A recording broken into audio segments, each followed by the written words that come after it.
ओम नमः सिद्धेभ्यः। नमो अरिहन्ताणं नमो सिद्धाणं नमो आयर्याणं नमो उवज्झायाणं नमो लोये सव्व साहुणम्।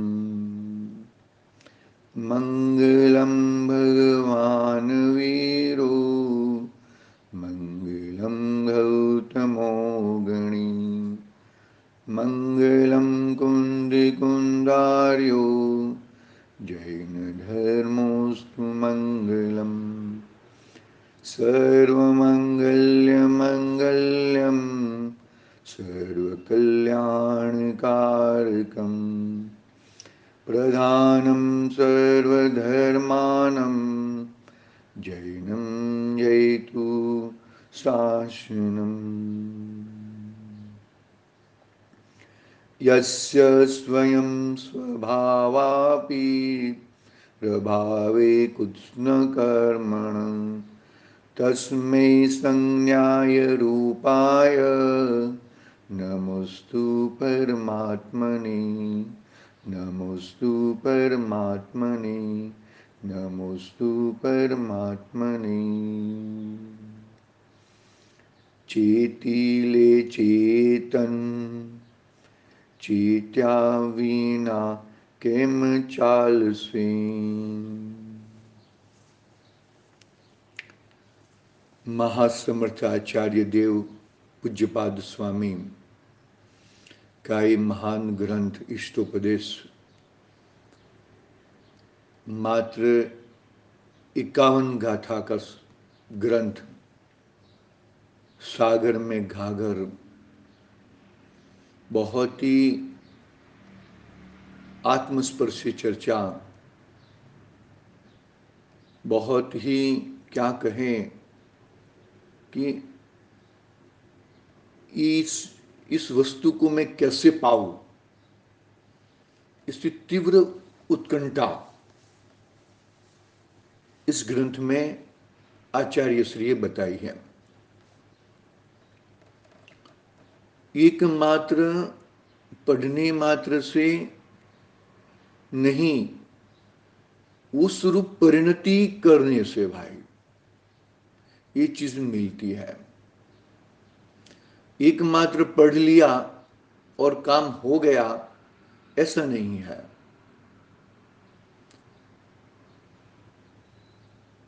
डॉक्टर पढ़ता है और पढ़ के उस रूप परिणति करता है और फिर करण लब्धि होती है।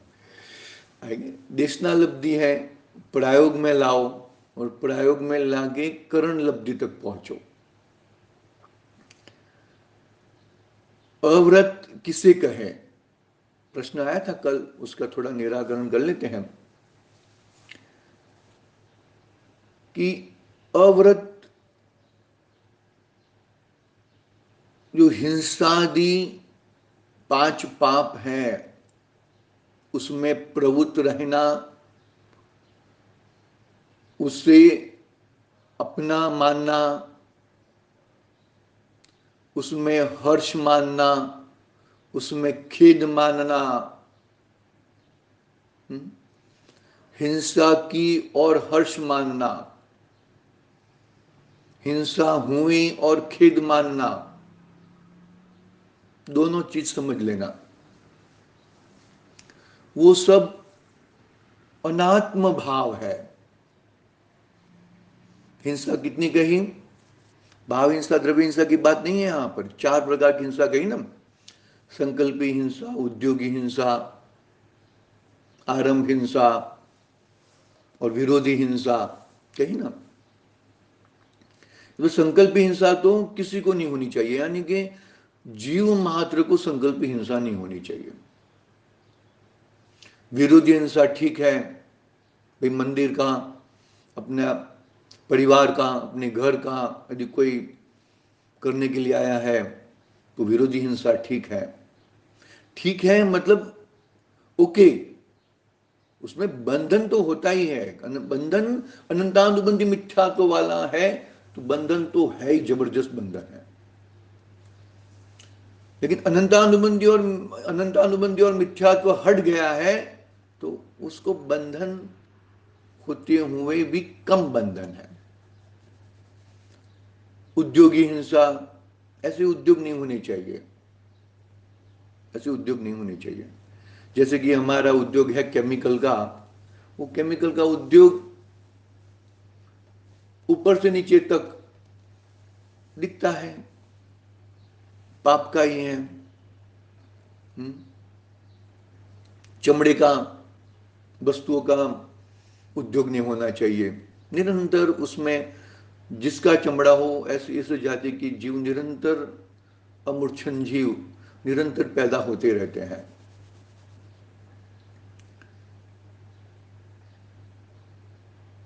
कपड़े का धंधा कहाँ, बर्तन का धंधा कहाँ, वो थोड़े उत्कृष्ट माने जाते हैं, खेती भी नहीं करते। खेती में भी क्या है कि वो सब करते हैं ना, वो सब जंतुनाशक दवाएं डालते हैं, वो सब करते हैं, ठीक है। आरंभी हिंसा वो भी नहीं होनी चाहिए।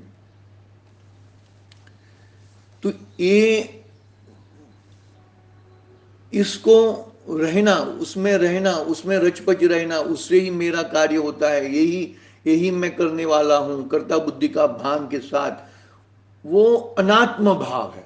क्या भाव है? वो अनात्म भाव है, आत्म भाव नहीं है। आत्मा उसके साथ जुड़ा हुआ है, लेकिन फिर भी वो अनात्म भाव है। क्योंकि अरे आत्मा के बिगड़ तो वो तो चीज ही पॉसिबल नहीं है। हिंसादि पाप भी आत्मा के अलावा कैसे पॉसिबल है? अरे पुद्गल में थोड़ी हिंसादि भाव होते हैं, हिंसादि परिणमन तो आत्मा में होते। क्रोधमान माया लोग आदि भाव कहां होते हैं?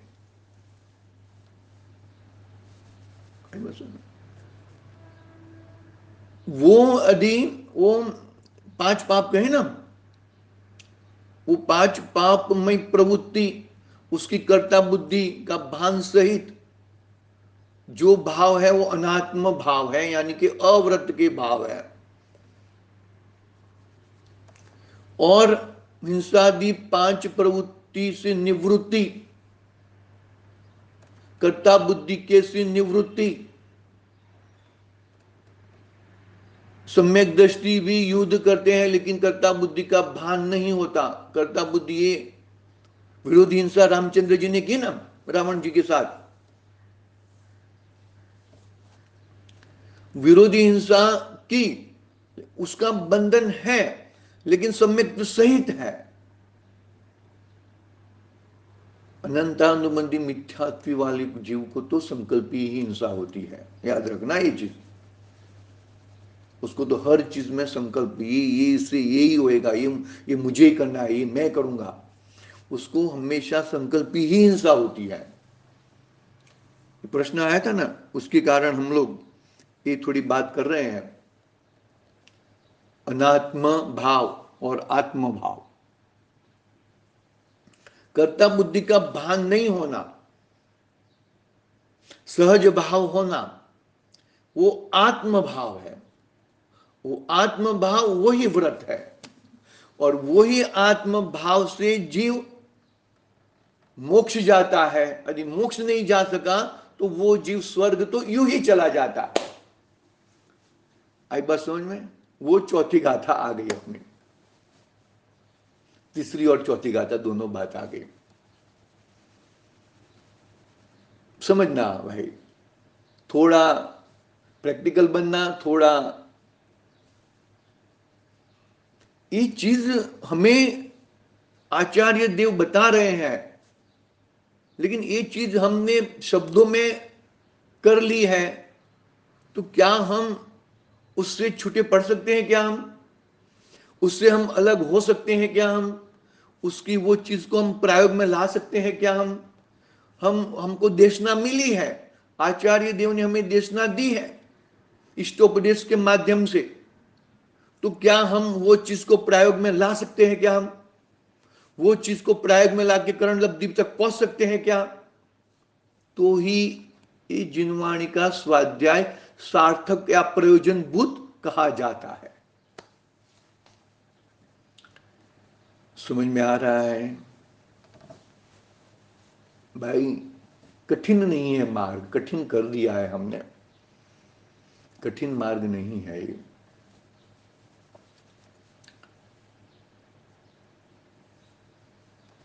तीसरी गाथा का उदाहरण छाया और ताप का था, और चौथी गाथा का उदाहरण जो दो भार लेके 2 कोस चल सकता है तो उसको आधा कोस जाने में क्या दिक्कत है, आराम से जा सकता है।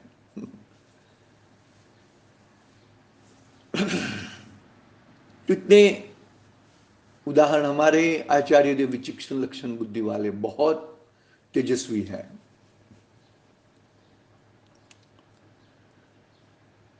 हम गाथा पढ़ेंगे चौथी, और फिर टीका तो हुई थी शायद अपनी, कहां तक हुआ था देखो। यत्र भाव शिवम दत्ते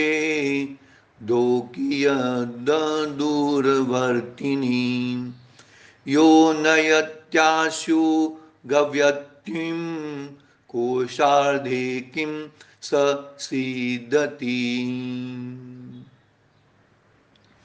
जिन भाव से मुक्ति पद कौन कठिन है स्वर, वहन करे 2 कोश जो कठिन कोश क्या अर्ध। गुजराती में पढ़ लेते हैं। हाँ,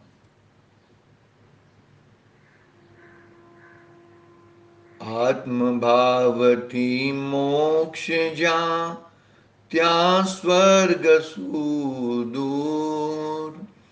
भार वही जी कोश में अर्ध कोश सुदूर।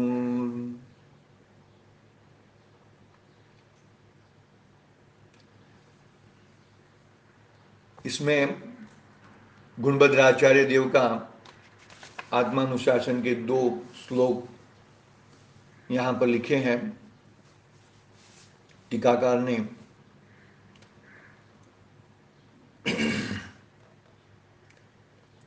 वो उसका अर्थ पढ़ लेते हैं हम कि गुरु का उपदेश प्राप्त कर सावधान हुए प्राणियों के द्वारा, क्या कहा? सावधान हुए प्राणियों के द्वारा, यानी कि प्रयोग में लाके गुरु का उपदेश प्राप्त कर, यानी कि देशना, और सावधान हुए प्राणियों के द्वारा, यानी कि प्रयोग द्वारा ध्याने में आया हुआ यह अनंत शक्ति वाला आत्मा। आई बात समझ में? अनंत शक्ति वाला आत्मा ये मैं हूं, करण लब्धि। आत्म ध्यान करने वाले को भुक्ति, भोग और मुक्ति प्रदान करता है।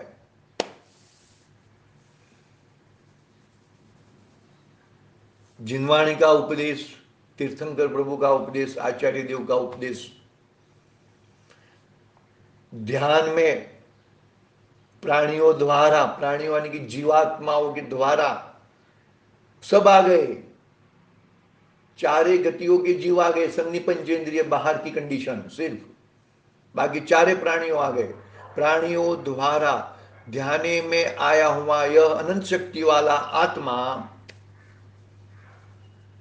आत्म ध्यान करने वाले को भुक्ति, मोग, भोग और मुक्ति प्रदान करता है। इजी है, स्वर्ग तो इजी है, यूं ही मिल जाएगा।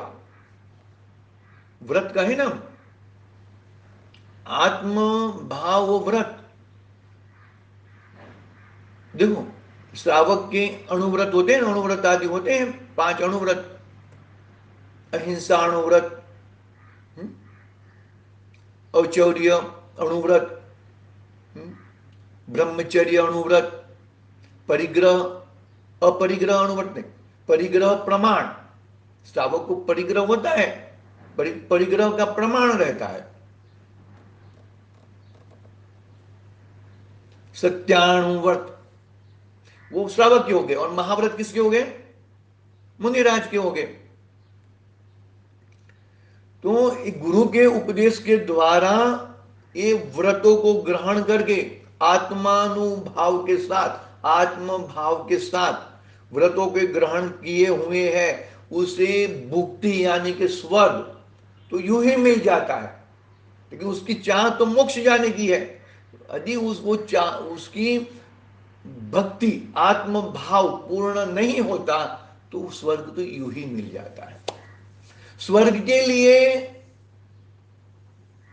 व्रत करने की जरूरत नहीं है। दूसरी भाषा में कहें, मानो कि यह जीव 2000 सादिक सागर के लिए निकला है, इसमें इतने सागर स्वर्ग के और इतने स्वार्ग सागर नरक के नक्की है। तो कौन सा मैं पुण्य कर दूं और कौन सा पाप कर दूं, नक्की है वो चीज। तो तेरे हाथ में पुण्य पाप करने की ताकत नहीं है, तेरे हाथ में तो आत्म भाव करने की ही ताकत है। और वो आत्म भाव करते करते पुण्य हो जाते हैं तो स्वर्ग मिल जाता है।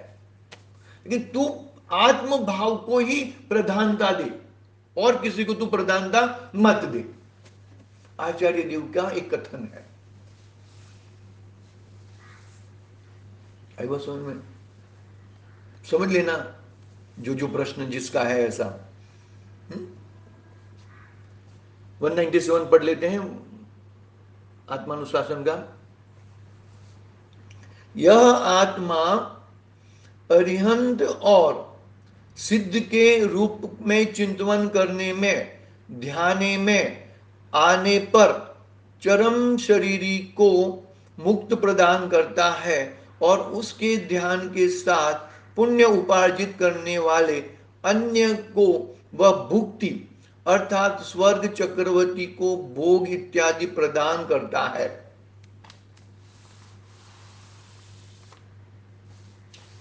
स्वर्ग चक्रवर्ती की जो भव मिलते हैं 63 साल का पुरुष से सम्यक दृष्टि को मिलते हैं। भले सम्यक दर्शन छूट जाता हो, वापिस हो तो ग्रहण, एक बार सम्यक दर्शन हुआ है वो जीव का कल्याण के मार्ग में आएगा ही वो। यह आत्मा यानी कि यह मेरा आत्मा अरिहंत और सिद्ध के रूप में चिंतन करने में, सिद्ध का रूप कैसा होता है? अपना मिलान करता है। हम मंदिर क्यों जाते हैं? मिलान करने के लिए। मिलान करने के लिए हम मंदिर जाते हैं। सामने कौन बैठे हैं? पूर्ण, और मैं अपूर्ण हूं। स्वभाव से दोनों एक ही है।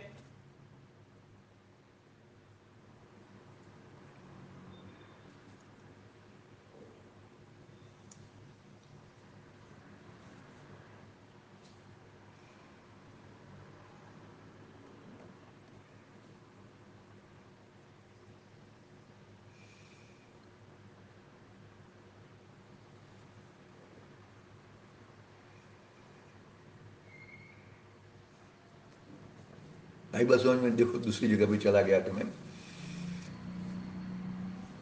यह आत्मा अरिहंत और सिद्ध के रूप के चिंतन में करने में, ध्याने में आने पर चरम शरीरी को मुक्ति प्रदान करता है और उसके ध्यान के साथ पुण्य उपार्जित करने वाले को यह भुक्ति अर्थात स्वर्ग चक्रवर्ती के भोग इत्यादि प्रदान करता है। वो हो जाते हैं, वो हो जाते हैं भाई। यहां तक अपनी कल बात हुई थी, शायद वो नीचे का दृष्टांत वाला भी पढ़ा था, लेकिन पढ़ लेते हैं वापस। कुछ भी और भी व्रत और अव्रत में और कुछ भी प्रश्न हो तो जरूर करना, और भी हम खुलासा कर सकते हैं। यदि मुझे खुलासा नहीं आया तो अन्य पंडित के द्वारा भी हम खुलासा कर सकते हैं। ठीक है, आगे बढ़ते हैं हम। इसी अर्थ को दृष्टांत के द्वारा स्पष्ट करते हैं, करके कहते हैं, जो अर्थात भारवाहक ले जाता है, क्या अपने से उठाने वाला भार कहां तक? 2 कोश तक। किस प्रकार? शीघ्र, जल्दी। तो क्या वह अपने भार वजन को आधा कोश ले जाते हुए खेद पाएगा? खेद नहीं पाएगा, ऐसा अर्थ है।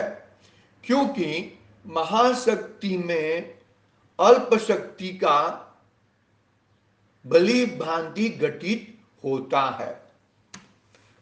हाथी के पैर में, ऊंट के पैर में सबके पैर आ जाते हैं ना। में हाथी का पैर कितना बड़ा रहता है, वो उसके पैर में सबके पैर समा जाते हैं। ऊंट के पैर में भी इतना बड़ा रहता है कि वो उसके पैर में सब पैर समा जाते हैं। तो जो जितना भार लेके 2 कोस तक चल सकता है, तो उसको आधा कोस जाने में क्या दिक्कत होगी? कोई दिक्कत नहीं है।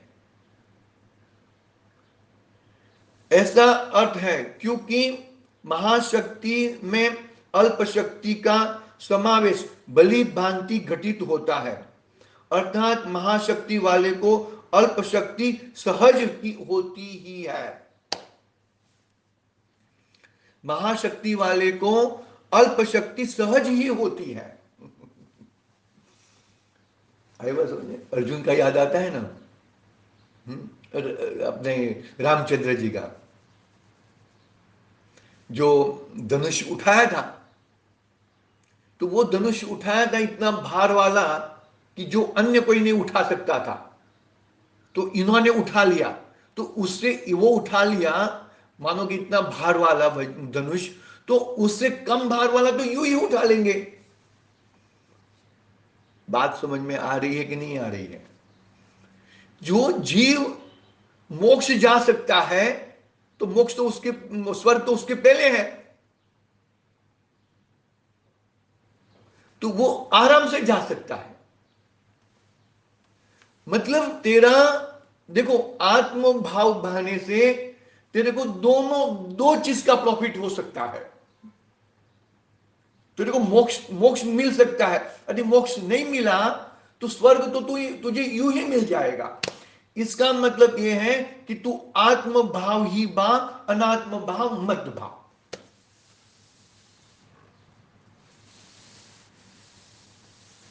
आई बात समझ में?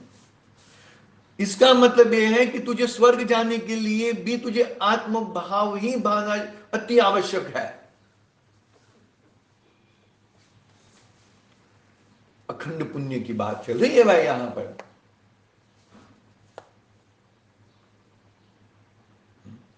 भावार्थ पढ़ते हैं।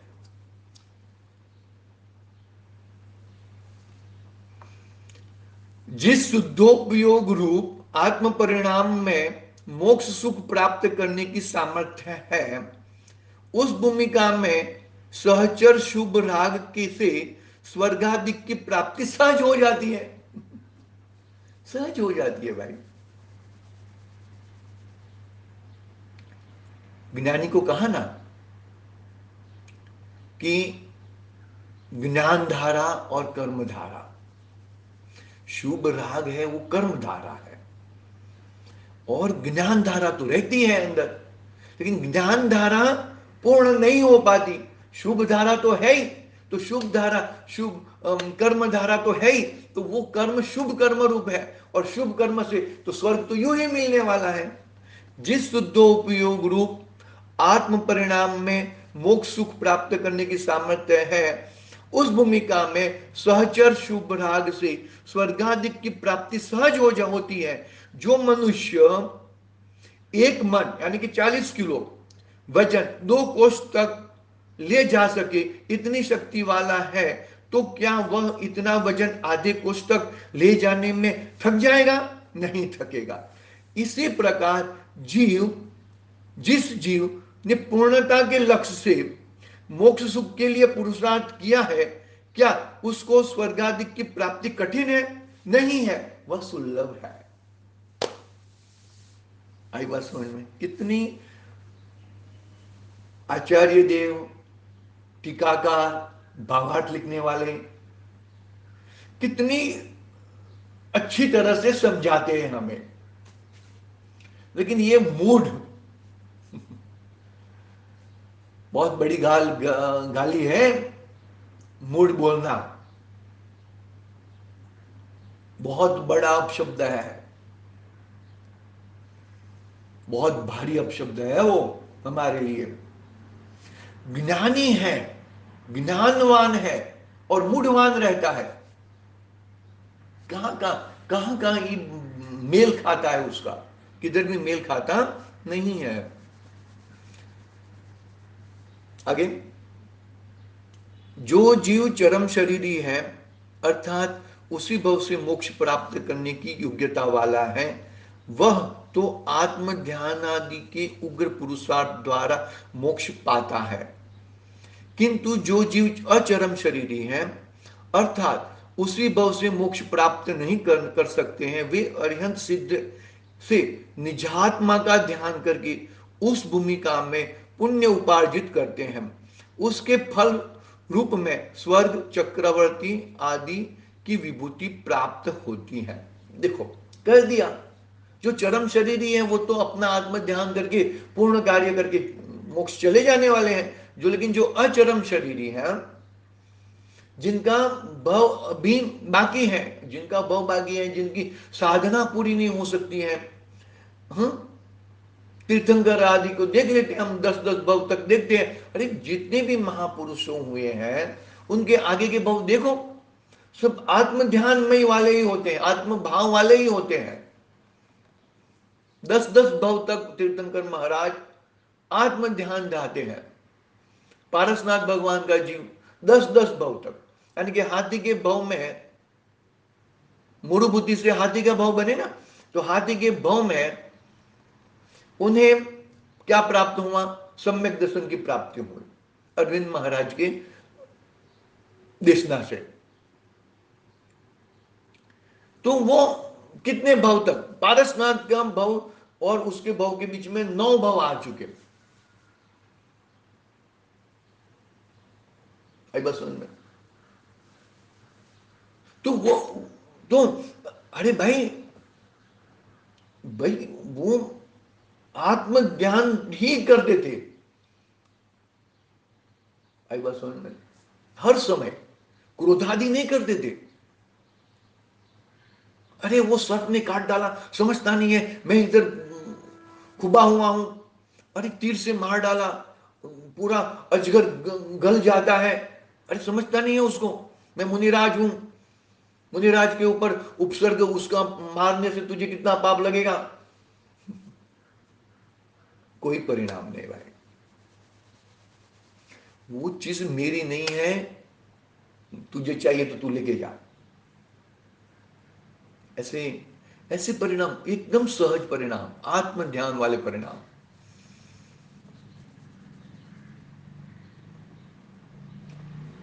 बहुत अच्छा भावार्थ में लिखा कि चरम शरीरी तो वही भव से आत्म ध्यान पूर्वक मोक्ष में चले जाते हैं, लेकिन जो अचरम शरीरी हैं, जिन्हें अभी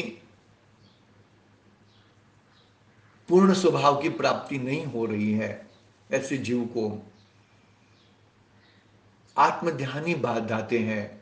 और आत्म ध्यान के साथ में, आत्म भाव के साथ में पूर्णता नहीं होती, तो वो ये स्वर्ग, चक्रवर्ती आदि के भव में आते हैं और फिर आगे पुरुषार्थ करके आगे मोक्ष में जाते हैं। यहाँ तक अपनी बात हुई है, आगे का देखेंगे। आगे 5वां श्लोक कल से चालू करेंगे। आज के लिए ओम नमः सिद्धिभ्यः। निज निधि निज में बताई यह